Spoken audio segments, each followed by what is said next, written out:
inflation continues at 40-year highs, but the White House is celebrating. Then we talk about the fact that Democrats are kind of starting to tell us exactly what a MAGA Republican really is. Stay tuned. I'm Zach, your host, and this is Zach's Fact Shack.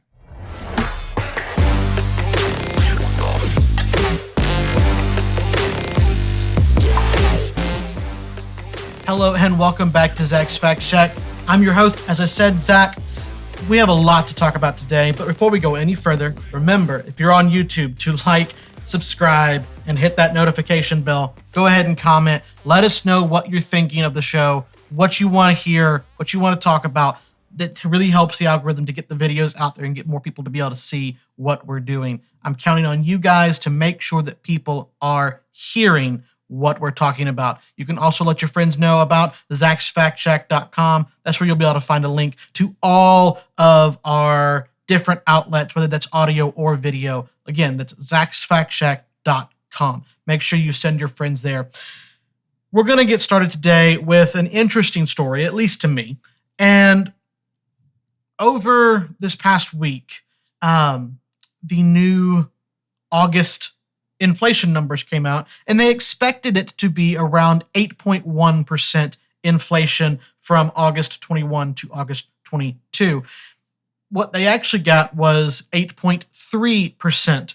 So let's go ahead and look back. Right now, since January of 22, January 22 had 7.5%. February went to 7.9. March was 8.5. It dropped to 8.3 in April. May was 8.6. 9.1 is the high that we hit in June. It dropped back down to 8.5% in July, and now has dropped a little bit to 8.3%. Again, it did not drop as low as they expected, and this sent the stock market into chaos. It was a mass sell-off. Everybody had been buying, betting that inflation was going to back off and that we were going to continue moving forward and everything was going to be fine. But again, as we keep saying, we're going to dump more and more money into the market that's not really supposed to be there. That's how you get inflation. That's where we're at. We've done this for 2 years. We've dumped around $4 to $5 trillion into the market that just shouldn't exist. And so the inflation has continued to balloon. It doesn't show any signs of stopping, though it may have slowed down at the moment. We'll see if the Fed will do anything to truly bring it down. But right now it's set in, because what's happening is people are looking and saying, hey, this is going to be a lot more expensive in a month, so I'm going to buy it now. Well, that means that more money has gone into the market and you've bought something. Okay, that doesn't sound so bad, right? That means you have money to buy with. But here's what happens. Everybody else is thinking the same thing, driving demand up and supply stays the same. So demand is going through the roof. Remember the toilet paper fiasco, right? Yeah, we all remember that. And ridiculous times. We ran out of toilet paper because everybody went and shopped for toilet paper all at once, whether they needed it or not, because they understood that it was going to be gone. That's what they were told, right? Well, now that same thing is happening because people are they are doing today what they would have waited for tomorrow. So maybe they wouldn't have bought the car. Maybe they would have waited another 6 months.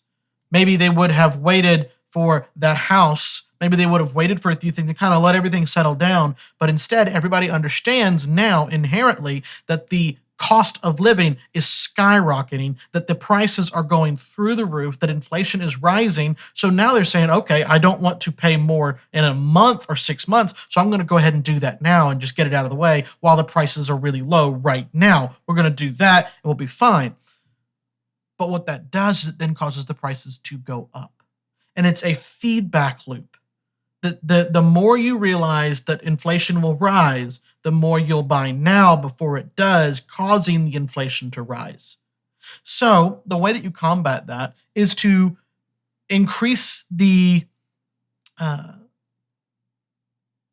interest rate on borrowing money, right? So if you can't borrow money because the interest rate is so high that you can't afford it, then you're not going to buy whatever that product was, right? You're going to hold back like, wait a minute. Nope, don't want to do that. I'm not spending half of the principal in interest. I can't do that. That's too expensive.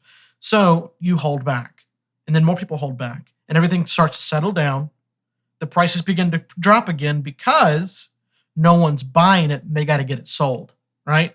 That's how you defeat inflation. But we're not rising the interest rates fast enough to arrest the inflation. So it continues to go up. Now, I've already told you that the percentage of inflation has gone down. But here's the thing. All of the other metrics are still rising.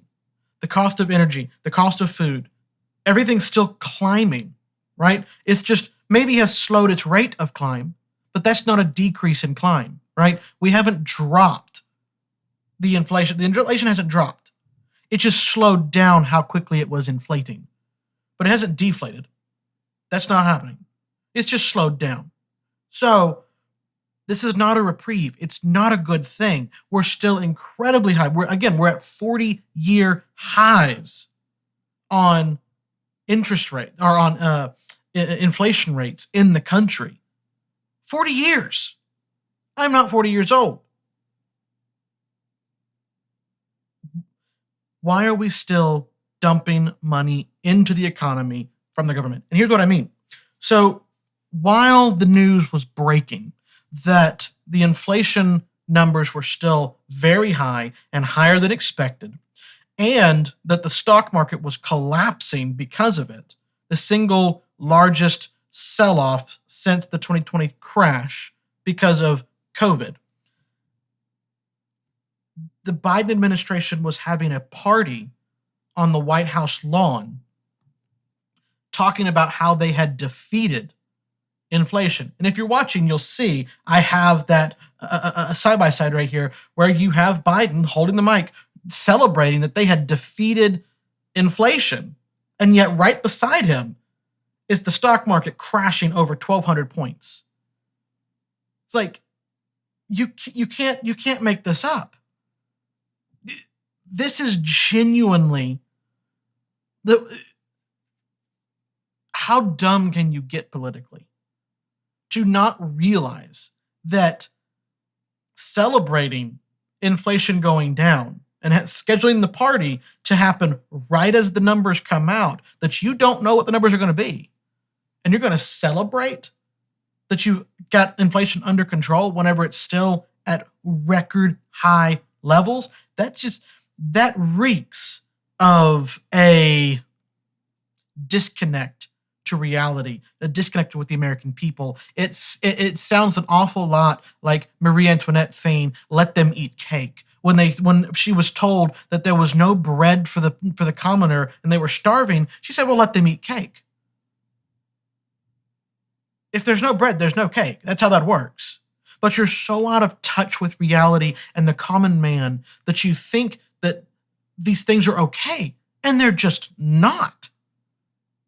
Here we are, we're sitting here, we're watching these elites celebrate and party and say that everything's great when mine and your wallet clearly are saying that's not the case.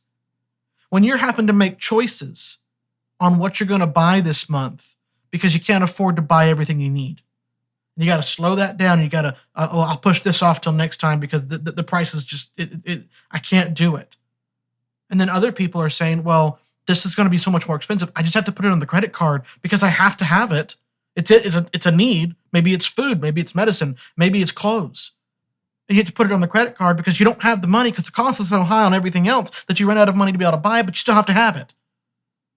That's where we're at.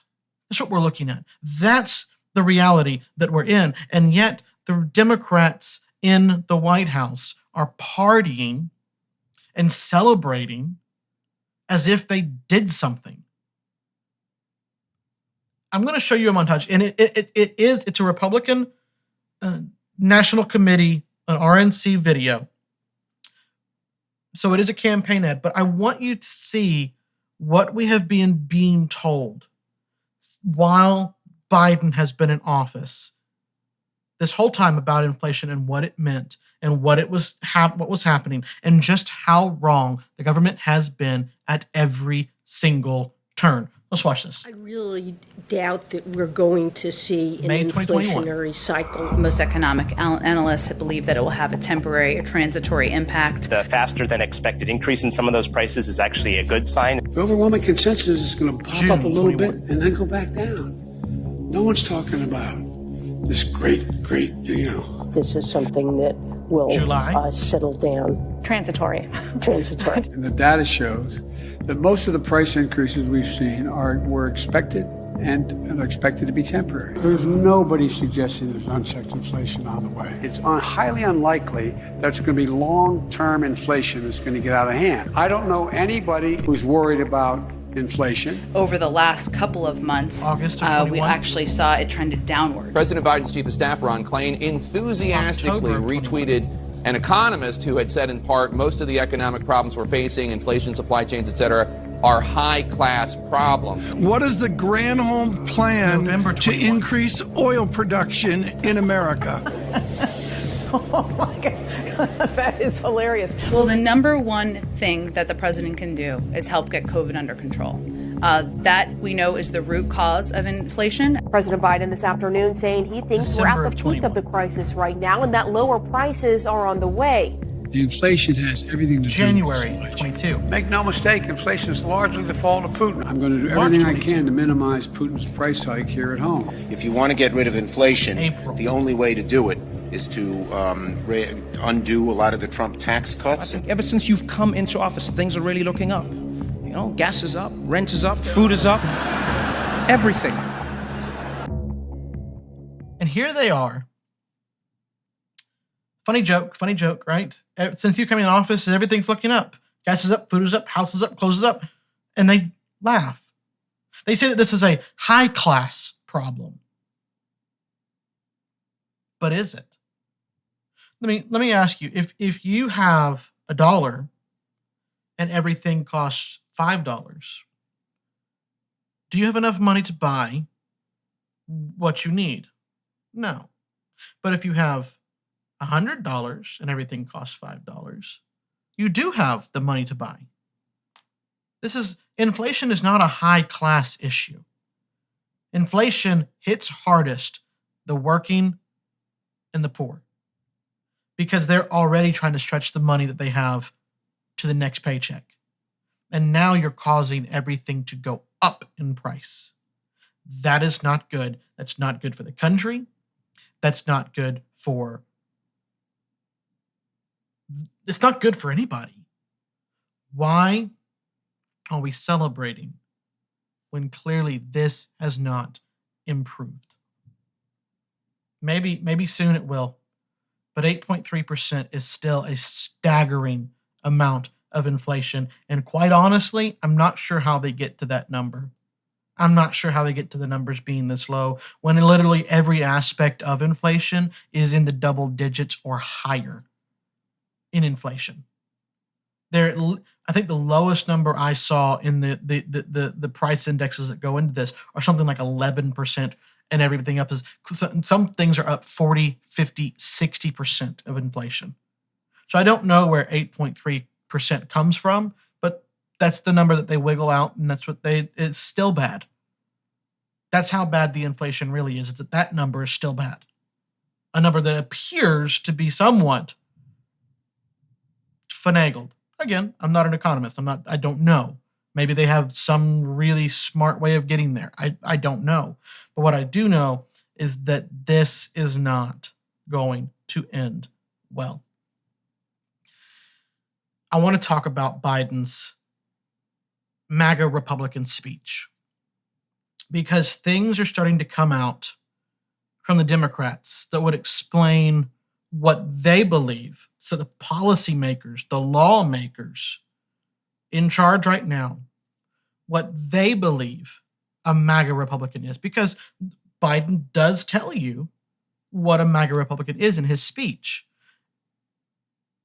But the Democrats, by and large, it appears, are not lining up with that belief system, with that definition. They're redefining. So let's watch part of Biden's MAGA Republican speech in front of the Independence Hall in Philadelphia. Let's see what Biden actually says. Too much of what's happening in our country today is not normal. Donald Trump and the MAGA Republicans represent an extremism that threatens the very foundations of our republic. Now, I want to be very clear up front. Not every Republican, not even the majority of Republicans are MAGA Republicans. Not every Republican embraces their extreme ideology. I know, because I've been able to work with these mainstream Republicans. But there's no question that the Republican Party today is dominated, driven, and intimidated by Donald Trump and the MAGA Republicans. And that is a threat to this country. So, he defines and says that not all Republicans are MAGA Republicans. The mainstream Republicans aren't. The Republicans who support him or work with him are not MAGA Republicans.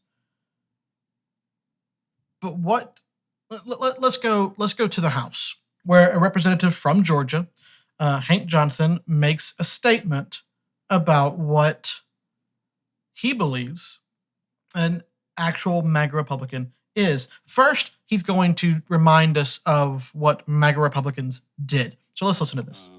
January 6, 2021 will never be forgotten, an infamous day in American history. MAGA Republicans descended upon the Capitol, engaged in an insurrection. They occupied the Capitol. 5 people were killed, hundreds injured, including hundreds of Capitol Hill police officers attacked and bludgeoned. It was a day that we'll never forget. You're right. We won't forget January 6th. I've often talked and said that there are 2 sides to January 6th, literally 2 sides of the building. You have the side who actually rioted, the side who actually injured people, where deaths did take place, though not one death was caused by the protesters, outside of the fact that they existed. The deaths that did take place were all, to my understanding of what I have read, all of them were the protesters themselves dying.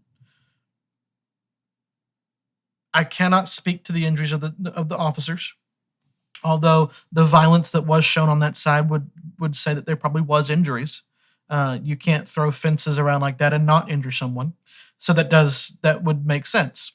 On the other side of the Capitol building, you had the people who were simply there because they supported Trump and they wanted the vote to. They wanted clarification, right? They wanted to know if they could trust the vote. That's what they wanted. Better or worse, that's what they wanted. That is their stated reason for being there. They were allowed into the building by the officers. In fact, some people have been cleared of all charges because of that very fact. So not everybody who was there on January 6th is equal, right? Not everybody has committed the crimes that they're being accused of. That's not the case. But it's still a terrible day. Was it really an insurrection where the Republicans put a knife to the throat of the government? No. This was never going to do anything. It was never going to be a thing. Was it wrong? Was it stupid? Absolutely. Should never have happened. That is not what conservatives do. They do not cause bloodshed. That's not a thing. And yet it still happened. We understand that it still happens. And that's the MAGA Republican, right? That's what Biden has said, right? That they caused bloodshed and they fought against the vote. They said that they questioned the vote. These are MAGA Republicans. But this representative from Georgia actually goes further and truly defines what a MAGA Republican is. And remember, MAGA Republicans are supposed to be evil. They're supposed to be the people that the government rounds up and gets rid of. That's the messaging coming out of this. The MAGA Republicans, those are actually fascists. Those are neo-Nazis. They are little Hitlers. That's what we've been told. That is the messaging we're getting. That's what's being sent out by the president and his minions, and by now representatives in Congress. They're saying similar things. So it would be very, very important that we define who a MAGA Republican is if we're going to say, go and beat him up, because that's what we're declaring, right? That's what we're saying as a government. That's what the government's telling us, is that it's okay to commit this violence. It's not, but that's the messaging that we're getting. That's what we're being told, that, yeah, no, this is fine. This is awesome. It's okay, because you would do anything to stop Hitler from taking power, would you not? Exactly, you would. Most people would say Hitler cannot become president. We cannot let Hitler be in power. And yet we have equated people who are not Hitler to Hitler. So it's probably pretty important that we define what that means. So let's see. What does this representative think that MAGA Republicans are? Because this is the very next statement. I clipped this. It's one clip that I broke into two so I could explain to you what I'm looking at. So he has said that January 6th was MAGA Republicans. They're evil, they're bad, they're no good, they're terrorists, they're wrong. Cool. Now he's going to go even further in this clip. And people on the local level at affected school board meetings, they won't forget the MAGA Republicans descending on their school board meetings after January 6th. Like January 6th, disrupting meetings. It was a coordinated attack happening across the country. Americans won't forget about it. School board members, teachers, administrators subjected to violence, threats of violence, harassment, intimidation. You know who a MAGA Republican is, according to this representative from Congress? This Democrat representative, this leader, this one speaking on the committee. You know who the MAGA Republican is there? It's the parents who decided that they didn't want their daughters being forced to change in the same bathrooms as men, as other teenage boys. These are the parents who wanted their daughters to have a fighting chance in the sports that they were playing instead of being taken over by biological males. These are the parents who wanted their kids to be taught history and science and language and not political agendas. These are the parents who wanted to protect their kids from pornographic books and videos being distributed to their kids. That's who this Democrat representative in Congress is saying is a MAGA Republican. If that is the definition of a MAGA Republican, then I'm going to be one. I have long told you I am not a Republican. I am not a Democrat. I do not like either party. But I'm going to sit here and tell you now that if you're going to define MAGA Republicans as these terrible people, and the definition that you use is that they are protecting their kids from evil and insanity, then yes, count me up. Count me in on this. Sign me up. I will be a MAGA Republican just for you. This is not okay. You are declaring that the evil acts that are coming against these conservative people, some of them are just simply moderates and just want their kids to be left alone. And that's fine. That's what I want. I don't want kids to be indoctrinated. I want them to be taught. I want them to be taught how to think, how to act, how to move forward in life, to build their own path and their own direction. But what I don't want is for your agenda, your religion, to be forced down anybody's throats. I am a Christian, and I don't want people to be force-fed Christianity. I don't want them to be force-fed any religion. I want them to be able to research it on their own. I want them to be able to look it up. I want them to be able to ask questions. I want them to be free to search it out and figure it out. But I do not want them to be forced to listen to it. I do not want kids to be shown pornographic books, especially at the age of 5 years old. There's a reason why the hashtag OKGroomer came around. Because whenever you're sexualizing children, it's what you're doing. You are grooming them. That is reality. And there's no amount of arguing that you can do that's going to stop that from being the truth. Stop sexualizing kids. Now, I want you to realize that if you think you're safe, if you think your kids aren't going to have to deal with this, if you think that you live in this conservative county that's going to have no problems, in this red state that nobody's having issues with, I want you to think again. I want you to think again, because I'm about to show you a clip from Idaho. You can't get much redder than Idaho. All they have out there are mountains and potatoes. That's it. And yet this footage, this video that I'm going to show you, is straight from the Idaho government.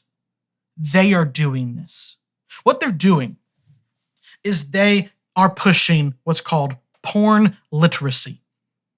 It's curriculum on how to find porn, that it's okay to look at porn, what kind of porn you might be interested in.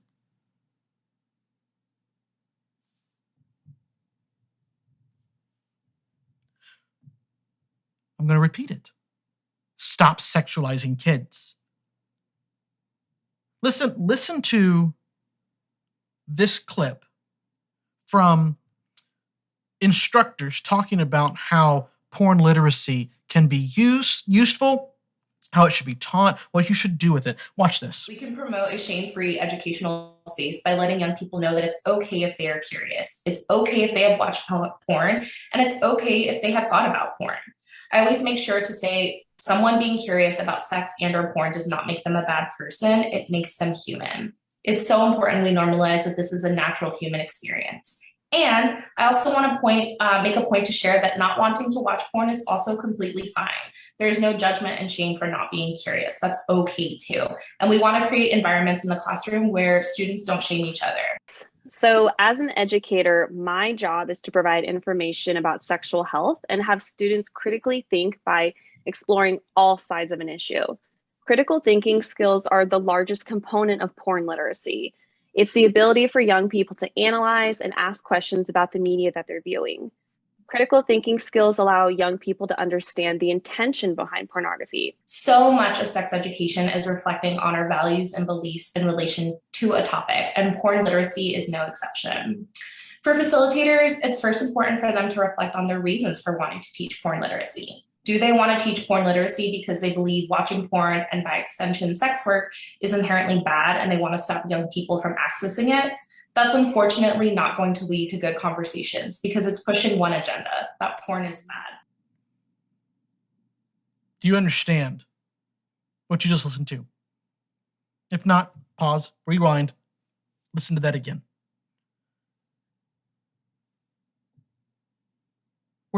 They're talking about critical thinking when it comes to viewing porn. Okay, what does that entail? Well, it seems to be that there was suggested of asking questions about what they're watching. What's going on here?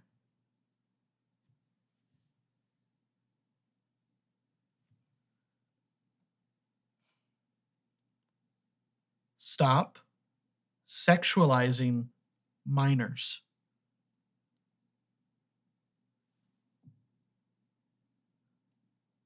The idea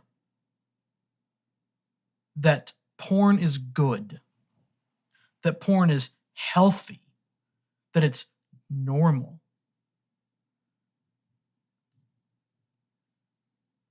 Just because something is normal doesn't mean it's right. Slavery was normal at one point. Rape was normal at one point. Does that mean that it was ever good? No. Just because porn is normal and viewing porn is normal, it's not okay. It's not good. It's not healthy. There's numerous studies that have come out that have clearly stated that, in fact, viewing porn breaks your brain. I don't know how many of these studies are actually out. There's so many that come out every year saying, hey, we got to stop this. This is not good. You can look at our society and realize that what people do in the private, in their private rooms, in the privacy of their own home, that affects the culture of the society. We've seen our culture go into a hypersexualization, where 10 and 11-year-old girls are dressing like they're 20 and 30-year-old women, desperately trying to get the attention of the next guy.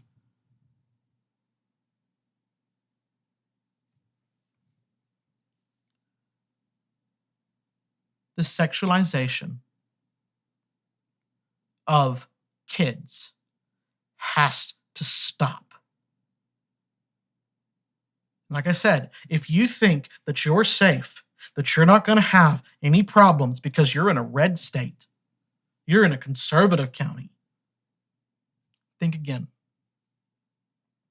Because this has been a culture war that has been going on in secret for decades.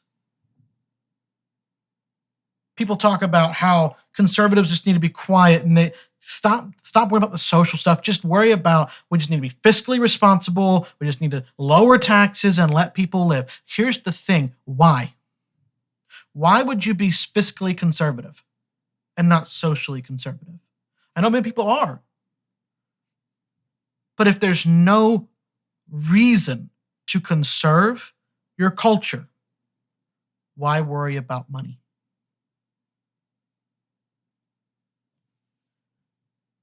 Politics is downstream from culture. We keep talking about how surely this is not the best that we can have. The best that we can get for president is Trump or Biden? Really? Well, here's the thing. Trump and Biden are at the top because of the decay at the bottom. If you don't want Trump or Biden to be running for office, how about we fix our culture so that the people who actually rise to the top might actually be good people instead of low-down scumbags. But here's the thing. If your culture is so decayed, it is so filled with rot and death, that might be the best people that can come out of it. Because there's so much decay that even Trump is still technically better than the rest. Our culture is dying. Our culture is hemorrhaging because of the internal fight being waged against it by the ideologies of the left. There is no good that will come out of normalizing and praising the viewing of porn. There is no good that will come out of normalizing and praising the sexualization of children.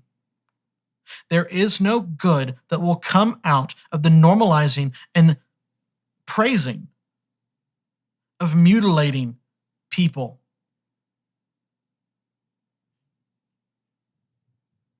There is no good that can come of what is happening in our society right now and is being pushed by the left. I'm not saying liberals. I'm not saying all Democrats. I am saying the left, the ones who have taken power in the Democrat Party, the ones who have taken power in the academia, in the universities, in the colleges, in the high schools, in the middle schools, in the elementary schools, in the government, in the education department, in the EPA. All of it. The people who are in power in the designers of our culture in Disney and Fox and Paramount, and all of these different companies that are making Amazon, Apple, all of them are making the stories that we are building our culture on. And they're filled with the decay and rot of the leftist mentality. There is no good that will come of this. And it's time for people to stand up and push back. There are many things that can be fixed in our culture, but there is still a lot of good that can be fought for in our culture. Again, I say, what's the point of being fiscally responsible for a dead culture? There's not one. If you are conservative, you should be desiring to fight socially and fiscally for conservatism. You should be willing to fight for what is right. Because guess what? There is a right and a wrong. There is reality. It's time to push back and reclaim the culture from the rot and decay that has taken it. It's time to push. It's time to heal. And one day, we might have a country that people can be proud of. But it starts with you. It starts with your decisions. Stop thinking that it's someone else's responsibility when it's yours. Stop thinking you can avoid the cost. Stop thinking you can avoid making the hard choices. Don't put your head in the sand. Don't ignore what you can clearly see is coming. Make a difference. Change society. And make it better. Because where we're going is not going to end well. All right, guys, that's today's show. And as you can clearly see, today is a shorter episode. Sometimes that happens. Sometimes I'm just really nice to you guys and I let you have a short episode and you don't feel like you get stuck here, right? You know what? But you want to come back, don't you? You understand that this is actually a really, really good show. I know you do, because you keep coming back, you keep listening, you keep watching, and I love it. But that's going to be it for me for today. Remember to like, subscribe, comment, and share. Make sure you hit that notification bell on YouTube so that you get the alerts of when we have all of our episodes. But until next time, I'm your host, Zach, and this has been Zach's Fact Shack.